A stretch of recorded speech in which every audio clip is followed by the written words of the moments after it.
여러분, 사람들이 즐겨 먹는 음식 가운데 생선이 있는데요. 이 생선이 여러 가지 종류로 사람들에게 섭취가 됩니다. 회로도 먹고 또 구워도 먹고 또 끓여서도 먹고 또 찜으로도 먹고 또 튀겨서도 먹습니다. 다양한 방법으로 먹죠. 이 생선이 원래 그 짠 물에서 사는 그 바다 물고기지 않습니까? 그러니까 짠 물에서 살고 또 짠 물에서 잡은 생선이기 때문에 간하지 않아도 이미 간이 다 배어 있을 수 있단 말이죠. 소스 안 뿌려도 간하지 않더라도 자연 그대로의 맛을 먹을 수 있을 것으로 생각을 해요. 여러분, 아무리 짠 물에서 자란 생선이라도 먹을 때 보게 되면 입맛에 맞는 소스를 뿌리거나 간을 해야 맛을 낼 수가 있습니다. 잡기 전까지는 짠 바닷속에서 살았는데 그렇다고 생선 살까지 짜지는 않더라 그 말이죠. 여러분, 우리가 살아가는 세상 온갖 잡것들이 가득하고 또 좋지 못한 것들로 오염되어 있습니다. 성경이 이것을 우리에게 세속이라는 표현을 쓰고 있단 말이죠. 특별히 세속에 대한 그 강력한 도전이 바로 예로부터 이미 오래전부터 내려온 음란함으로 오염이 되어 있다라고 성경이 이야기를 해요. 그리고 하나님께서 세상을 심판하실 때도 음란함이 극에 달하게 되었을 때에 세상을 심판합니다. 노아 때도 그렇고요. 소돔과 고모라 때도 마찬가지였어요. 사람이 이 땅에 즐길 수 있는 가장 큰 쾌락 가운데 하나가 바로 음란함입니다. 성적인 쾌락을 최고조로 올리는 것을 목적으로 하는 이 종교도 있는 것도 사실이고요. 특별히 힌두교가 그렇습니다. 여기에 영향을 받은 요가도 마찬가지인데요. 우리가 이제 건강을 관리한다거나 체형을 교정한다거나 또는 다이어트 한다거나 그래서 우리가 요가를 기독교인들 가운데 사는 분들이 꽤 많이 있습니다. 그런데 잠깐 어떤 그 운동을 해서 깊이 빠져들지 않고 요가하는 것은 괜찮지만 가면 갈수록 올라가면 올라갈수록 무엇을 목적으로 하는가? 육신적인 쾌락을 목적으로 움직이고 있는 것을 우리가 알아야 됩니다. 그래서 어느 선까지 가면 우리가 정작 끊을 수 있어야 되는 것이고요. 절제가 필요하다고 생각이 돼요. 끊임없이 사람들은 최고의 쾌락을 해서 움직이는 거죠. 먹고 마시고 놀고 즐기고. 그러니까 물질적인 타락 또 성적인 타락은 이미 고대로부터 계속해서 반복되었던 겁니다. 그러니까 이 땅에만 지금만 이렇게 문란하냐? 아닙니다. 지금만 물질적인 탐욕이 가득하냐? 그렇지 않고 이미 고대로부터 물질에 대한 탐심이 가득했었고 해서 이것 때문에 시험 들고 이것 때문에 나라들이 전쟁하게 되는 것이고요. 또 음란함 때문에 육신적인 어떤 성적인 쾌락으로 해서 많은 사람들이 이미 오래전부터 움직여왔다는 거죠. 그래서 돈으로 성을 사고 파는 행위가 역사가 가장 길고 또 오래된 사업입니다. 성경에도 기록이 되어 있는 사업이고요. 그리고 직업입니다. 아무도 가르쳐주는 사람이 없음에도 불구하고 거래하고 주고받고 사고 팔고 서로의 필요를 채워갔던 것이죠. 이미 성경 구약에도 보게 되면 이런 일들, 이런 직업을 가진 것을 이야기한다는 말이죠. 요즘에도 이런 그 뉴스들이 계속해서 흘러나오는 것을 보게 됩니다. 그래서 요즘에 한국형사정책연구원에서 발표한 내용을 보게 되면 성매매를 통해서 얻는 수익이 엄청나게 많다는 거죠. 얼만큼 많으냐? 농사 짓는 사람들의 1년 동안 땀 흘려 버리는 그런 돈, 거기다가 목숨 걸고 고깃배를 타고 나가서 물고기를 잡아 번 돈, 그 농부와 어부들이 얻어내는 그 수익금을 합한 돈과 맞먹는다, 그렇게 얘기를 하는 것이죠. 그래서 전체 수입의 24조 원 정도, 현대자동차에서 1년 내내 자동차 만들어서 국내외로 판매한 그런 액수보다도 좀 상회하는 그런 금액이라 그래요. 그러니까 엄청나게 많은 그 비용들이, 금액들이 오고 가고 있는데 이게 우리나라만 그런 것이 아닙니다. 왜 우리나라만 이러냐? 아니에요. 전 세계적으로 이런 사업도 이런 업종들에 종사하고 이런 일을 하는 사람들이 굉장히 많아요.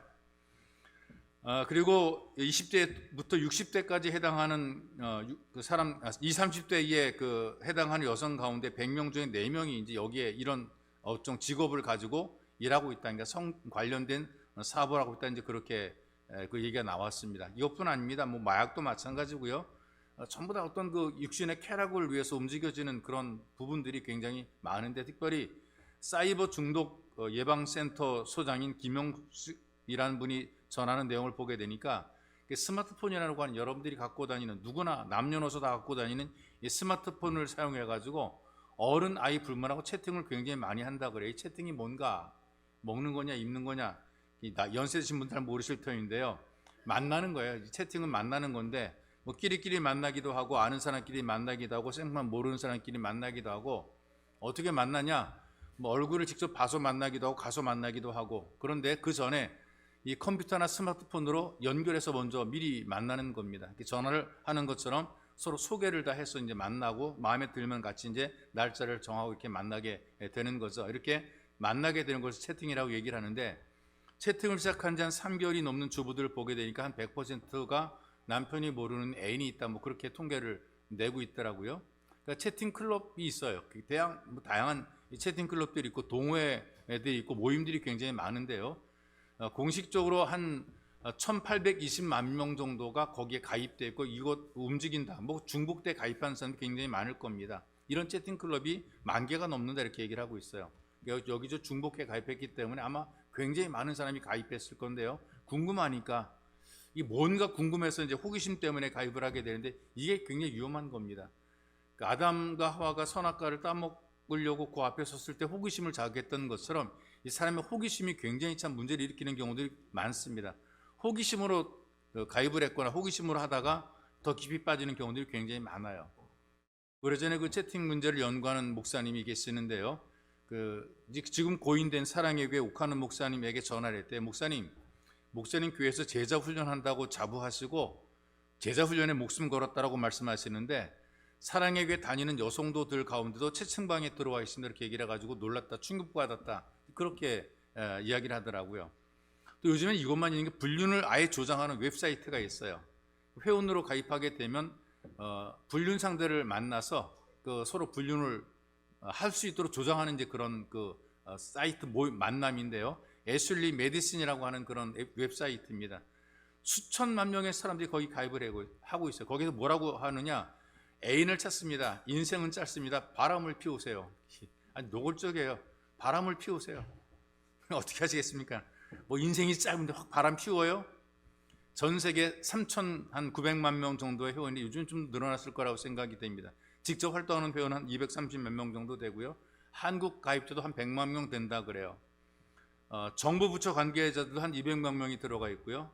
가입된 사람 명단이 유출이 됐습니다.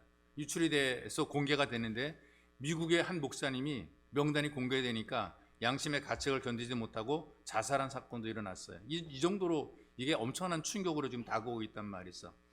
신앙이 흔들리지 않기 위해서 우리가 살펴야 될 부분들이 바로 이런 도덕성의 회복이라고 생각이 되고요. 특별히 성적인 오염에 물들지 않는 것이 굉장히 중요합니다. 요즘에는 너무나 다변화되고 세속화돼가지고 보여지는 것, 들려지는 이 모든 것들이 관심 가게 만들고 호기심을 끌게 만들고 한 번도 쳐다보게 만드는 것이 우리가 사는 세상의 모습이라 그 말이죠. 그런데 하나님께서는 우리에게 뭐라고 말씀하시느냐? 하나님의 뜻은 이것이니 너희의 거룩함이라 이렇게 얘기를 하고 있단 말이죠.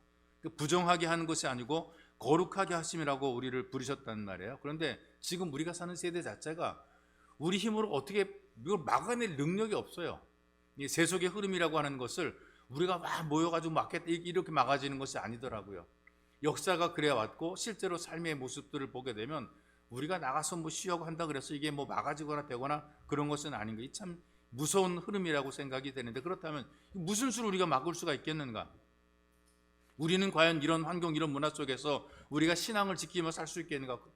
잘못하면 우리가 왕따당하고 우리가 세상에서 도태당하고 우리가 무시당하고 우리가 버림받는 것이 아닌가라는 불안과 두려움 속에 살아갈 수밖에 없다는 말이죠. 근데 여러분, 이걸 생각하면 됩니다. 바닷속에서 사는 생선이 그래도 속살까지도 짜진 않더라. 짠 바닷물에 사는 생선임에도 불구하고 그러나 그들의 속살까지는 이 짠 맛을 물들이지 않았다. 이걸 우리가 알아야 됩니다. 우리가 이 땅에 살지만 이 세상이라는 세속에 살지만 그럼에도 불구하고 우리가 동화되지 않을 수 있는 그런 은혜가 우리에게 주어지고 있는 것이란 말이죠. 그래서 도덕적으로 타락한 세상임에도 불구하고 우리는 충분히 거룩한 삶을 살아갈 수가 있게 되는 거죠. 하나님께서 우리들로 하여금 그냥 무조건 그냥 너희는 물들면 안 되라고 하는 것이 아니라 구체적인 방법을 가르쳐 주신단 말이죠. 그러니까 하나님의 말씀대로 살아가기로 결단하게 되면 우리는 충분히 가능한 것입니다. 다른 방법은 아무것도 없어요. 성경이 가르쳐주는 방법인데 하나님 말씀 이외에는 방법이 없는 거죠. 그러니까 우리가 성경을 읽어라 들어라 이렇게 계속하는 얘기가 뭐냐면 이 말씀으로 말미암아 우리가 관리를 받기 때문에 그런 것입니다. 성경 말씀이 하나님의 영이 여러분들을 관리해 주는 거예요. 그러니까 여러분들이 이 관리를 받으니까 물들지 않고 믿음을 지키며 살게 되는 것이란 말이에요. 시편 119편 9절에 이런 말씀이 기록이 되어 있습니다. 청년이 무엇으로 그의 행실을 깨끗하게 하리이까? 세속의 유혹이 많습니다. 청년의 정열이 열정이 있단 말이죠. 이 뜨거운 열정을 무엇으로 관리하며 통제 가능한가? 주의 말씀만 지킬 따름이니이다 그랬어요. 다른 방법이 없는, 말씀을 따라 살아가는 길 이외에는 다른 방법이 없다 그 말이에요. 이 땅에 사는 그리스도인들이 하나님 앞에서 거룩하게 순교를 지키며 살아갈 수 있는 것은 다른 것이 하나도 없고 말씀대로 순종해 살아가는 길밖에 없다, 이렇게 가르쳐 주는 것이란 말이죠. 이렇게 이 땅에 살아가는 우리들의 그 모습 자체가 우리들을 지킬 수 있는 방법, 또 우리를 지켜서 하나님께 가까이 가게 하는 방법을 가르쳐 준 것이 바로 하나님 말씀입니다. 그래서 우리 이걸만 기억하면 될 것 같아요. 하나님께서는 나를 만드시고 나보다 나를 더 잘하시고 우리를 너무나 잘하시는 분이란 말. 그렇다면 그 하나님께서 우리를 행복하게 하기를 원하시고 잘 되기를 원하시는 겁니다. 내가 원하는 행복보다 하나님 우리를 행복하게 살 수 있도록 이끌어 가시기를 원하시는 거란 말이죠. 그러니까 하나님께서 주시는 말씀은 우리를 부담을 주거나 짐을 지어주거나 우리가 불행하게 하거나 무겁게 인생을 살라고 이 말씀을 주신 것이 아니라, 하나님 말씀은 우리를 행복하게 하기 위해서 이 말씀을 주신 거예요. 그러니까 처음에 들을 때는 부담스럽게 들리고 이거 힘들게 들리고 어렵게 들리는데 이걸 따라 살겠다고 결단하게 되면 우리가 행복해지게 되고 또 좋아지게 되는 것이란 말이죠. 그러니까 내가 원하는 기준이 아닐 수는 있거든요. 근데 한번 생각해 보자고요. 하나님의 기준이 훨씬 더 나은 것이지, 내가 세운 기준보다, 내가 알고 있는 기준보다 하나님의 기준이 좋은 거란 말이에요. 세상 사람들이 말하는 그런 기준보다 하나님께서 말씀해 준 기준이 너무나 좋은 거란 말이죠. 하나님의 기준을 따라 사는 것이 이게 굉장히 좋은 거란 말이에요. 여러분, 사람이 추구하는 즐거움 중에서 성적인 즐거움들이 굉장히 좀 쾌락의 최고조인데 이거 누가 만들었느냐? 하나님께서 만들었잖아요. 하나님이 설계하신 것이란 말이죠. 하나님이 창조할 때에 남자와 여자라고 지으셨다라고 말씀을 하고 있어요. 그리고 하나님께서는 이 성적인 즐거움을 통해서 사람들의 삶을 풍성하게 좋게 또 만들어 가시는 겁니다. 그런데 한계도 정해 준 거죠. 성경을 여러분 읽어보시게 되면 이 성적인 즐거움을 추하다, 이 나쁘다 이렇게 평가한 적은 없습니다. 나쁘다라고, 이 쾌락을 추구하는 것에 대해서, 성적인 쾌락을 추구하는 것에 대해서 이건 악하다라고 말하진 않았단 말이죠. 성경에 그 사랑의 노래라고 하는 아가서를 보세요. 예전엔 이걸 청소년들은 읽지 못하겠다, 뭐 그런 그 유대교회 전통에 따라 그런 얘기도 있게 되는데, 아가서를 여러분들이 읽어보시게 되면 성적인 아름다움을 표현을 하고 있단 말, 다양한 어떤 묘사를 해놓고 있는 것을 목격을 하게 됩니다. 그런데 이런 성적인 행위들이 영적인 결과까지 만들어내게 되는 거죠. 그리고 사회적인 결과도 만들어내게 되고요, 감정적인 결과도 만들어지게 되고 법적인 결과까지 만들어내게 되는 거예요. 그래서 고대로부터 우상 숭배와 악한 영에 사로잡힌 사람들은 성적인 타락을 만들어냅니다.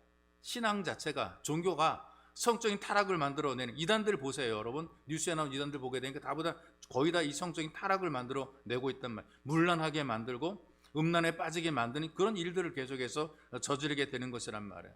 근데 성경은 하나님께서 우리에게 가르쳐준 것은 뭐냐 하면, 이 성적인 이 쾌락과 즐거움도 결혼이라는 공식적인 남녀 관계를 통해서 자유롭게 허용을 한 것이란 말이죠. 누릴 수 있는 복이 어떤 것인가? 이 결혼이라는 울타리 속에서, 정해진 법 속에서 누리게 만들어 놓은 것입니다. 그래서 하나님의 그 은혜 속에서, 약속 속에서 남편과 아내 사이 누리는 축복입니다. 이걸 벗어나게 되니까 문제가 발생하게 되는, 영적인 문제도 발생하게 됩니다. 죄책감이 있으니까 자유를 잃어버리게 됩니다. 알지 못하는 어둠이 마음속에 자리하게 되고요, 눈치 보게 되고요, 자신이 없고요, 또 임신과 출산이라는 또 두려움까지 또 생기게 되는 거잖아요. 부부관계 아닐 때 이런 게 생긴단 말이죠. 사회적인 문제가 발생하더라고요. 책임질 수 없는 임신으로 아이들이 태어나게 됩니다. 그러니 겁이 나니까 아이들을 죽게 내버려 두는 그런 경우들이 있고, 어린 아이를 버리지 않습니까? 미혼모가 되고 미혼부가 되었어요. 이렇게 부담을 지고 살아가게 돼 있단 말이죠. 가정이 파괴되는 경우들이 있고요, 이 건강 사회의 기반이 약해지게 되는 거죠. 그리고 이게 문제가 심각한 것이 뭐냐 하면, 오히려 정상적인 연애 관계보다 이런 부정적인 불륜 관계 속에서 만들어지는 가운데 치정으로 인한 그 범죄들이 많이 만들어지게 됩니다. 헤어지자 그랬다고 막 칼부림하고 막 그래요. 헤어지자 그랬다고 자살합니다. 애인과 살겠다고 남편을 청부살해하고요, 아내를 독살하기도 합니다. 이 법적으로 간통죄가 폐지가 되었지만 이혼 법정이 지금도 엄청 붐비고 있다 이렇게 얘기를 하고 있습니다. 치정 관련된 사건들이 굉장히 많은 거예요. 뭐 살인이라든가 강간 폭력, 뭐 지속적인 스토킹 이런 일들이 굉장히 많이 만들어지고 있는 거죠. 그러니까 여러분 정상적인 연애를 하는 것도 부담스러운 세대예요. 지금 정상적인 남녀가 사랑의 감정 가지고 서로 연애를 하는 것 보기 좋은 것이고 아름다운 것인데 이것도 부담. 잘못 만났다가는 어떤 사람을 만날지 모르는데 잘못 만났다가는 이거 정말 인생을 정말 힘들게 되는 그런 일들을 만들게 되는 거죠. 뭐 만나기 싫다 그랬다고 참 죽이려고 달려든 이런 환경, 이런 분위기가 되니까 얼마나 어렵겠습니까? 그래서 애정의 대상이 분노를 느낄 때 감정의 증폭이 더 커져가지고 결국에는 범죄로 이어지는 경우들이 높다 이렇게 얘기를 하고 있어요. 그래서 마음속에 잘못된 어떤 애정이 싹트게 되면 이게 또 가학적이 되고 잔혹하게 되어서 심각한 범죄까지 만들어지게 되는데 피해자가 대부분 여성인 경우들이 많다는 것입니다. 그런 의미에서 여러분 우리가 사는 이 세대를 보게 되면 이런 사고들이 많이 일어나고 있습니다. 수많은 이런 어떤 나쁜 사고들이 스토킹 때문에 그리고 또 어떤 애증 때문에 만들어지는 그런 사고들이 너무나 많이 일어나고 있단 말이죠. 근데도 우리 주변에 보니까요, 드라마라든가 영화라든가 또 아니면 주변에 뭐 스토리를 보게 되니까 뭔가 자꾸 미화를 하고 있어요. 해서는 안 되는 사랑을 하도록 자꾸 이제 권하고 있고 해서 안 되는 사랑을 하도록 부추기는 것을 보게 됩니다. 나도 한번 저렇게 뜨거운 사랑을 한번 해봤으면 좋겠다. 요런 마음을 들도록 만드는데요. 이게 이제 불이 타는 고통을 또 이제 겪게 되는 경우들이 많아요. 그래서 세상은 영적인 도덕성을 자꾸만 무너뜨립니다. 사탄의 영향 아래 계속해서 끌어들이는 거란 말이죠. 그런데 믿음의 사람은 다르지 않습니까? 이 삶 현장을 살아가면서 불신앙의 사람들과는 기준이 다른 거죠. 자기들이 기준이 아니라 하나님 말씀이 기준이 되니까 하나님 나라의 백성다운 모습을 가지고 살게 되는 것입니다. 같은 일을 만나거나 또 같은 일을 경험하게 되었을 때에 어떤 사람은 울고 어떤 사람은 웃어요. 같은 시간에 일어난 똑같은 일이라도 기준에 따라 반응하는 것, 내게 유익이 되거나 불리하거나 도움이 되거나 또는 도움이 안 될 때 반응이 서로 다르게 나타나는 것을 보게 돼요. 그래서 이 각자의 기준들이 그냥 만들어진 것이 아니고요, 오래전부터 내가 경험해 왔단 말이에요. 이것들이 이제 어떤 기준이 되는 경우들이 많아요. 이를테면 한 예를 들어 설명할게요. 성공했어요. 기분이 좋잖아요. 이런 것들 우리 속에 저장이 되는 겁니다. 기분이 좋은 선한 것으로 우리 마음속에, 우리 또 뇌 속에 저장이 된단 말이죠. 그러면 반대 실패했어요. 좌절했어요. 기분이 엄청 나빴습니다. 그리고 엄청나게 괴롭단 말이에요. 이것도 우리 속에 기억이 되는 거란 말이죠. 우리들 마음속에 뭔가 하고자 하는 욕구들이 있단 말이죠. 이 욕구들이 내가 원했던 것들이 채워지게 되니까 기쁨의 어떤 뇌 속에 저장이 되는 거란 말이에요. 그럼 이게 안 채워지면 어떻게 되는가? 불쾌한 그런 감정의 그 자리에 채워지게 돼 있단 말이에요. 그래서 알게 모르게 자기 나름대로 기준이 생기는 거예요. 이렇게 살면 좋다. 이런 기준이 생기는 것이고요. 이런 기준을 표현해 주는 것이 뭐냐면 통계입니다.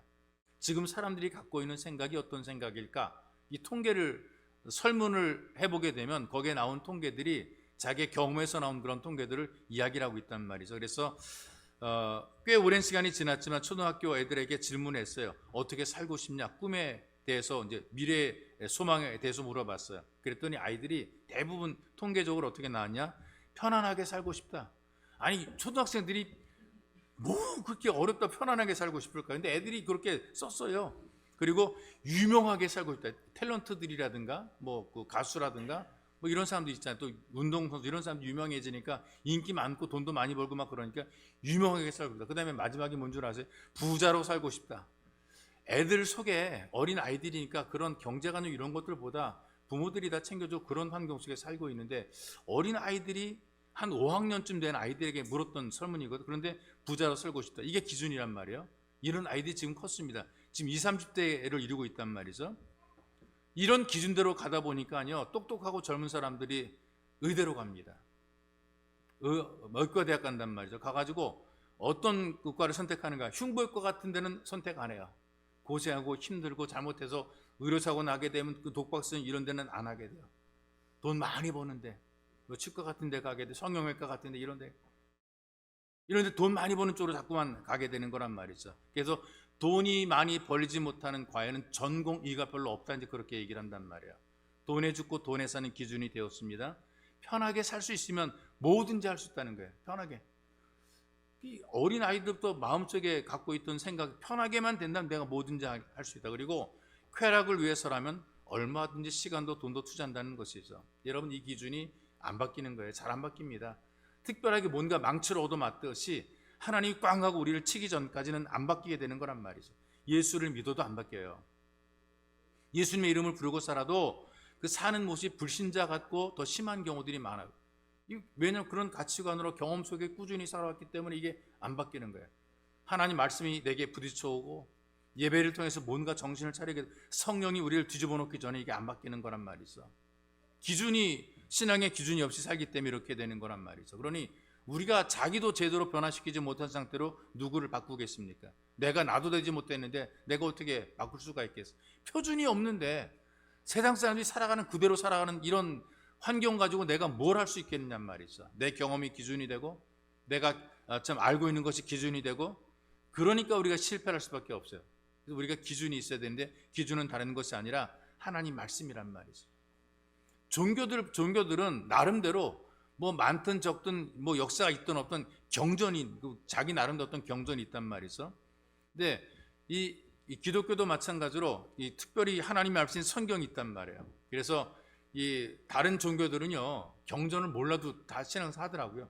이게 뭔지도 몰라도, 어디에 있는지 몰라도, 원 경전이 너무나, 불교가 8만 대장경을 어떻게 다 찾아볼 수가 있겠어요? 8만 대, 우리는 66권이에요. 근데 거긴 8만 대장경이 8만.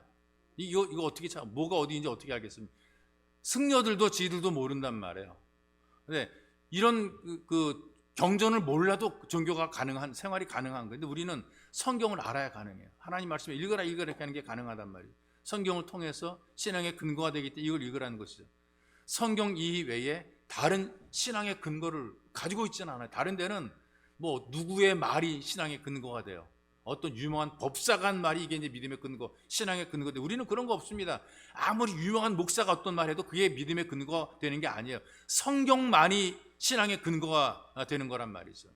그래서 우리가 이 성경을 통해서 믿음의 근거를 찾게 되면, 신앙 기준으로 삼게 되면 우리가 이 세상을 살아갈 수 있게 되는 거죠. 그래서 오랜 세월부터 변함이 없는 것이 하나님 말씀이죠. 우리 감정이나 우리 기준은 자꾸 바뀌게 되는데 성경은 안 변하는 거죠.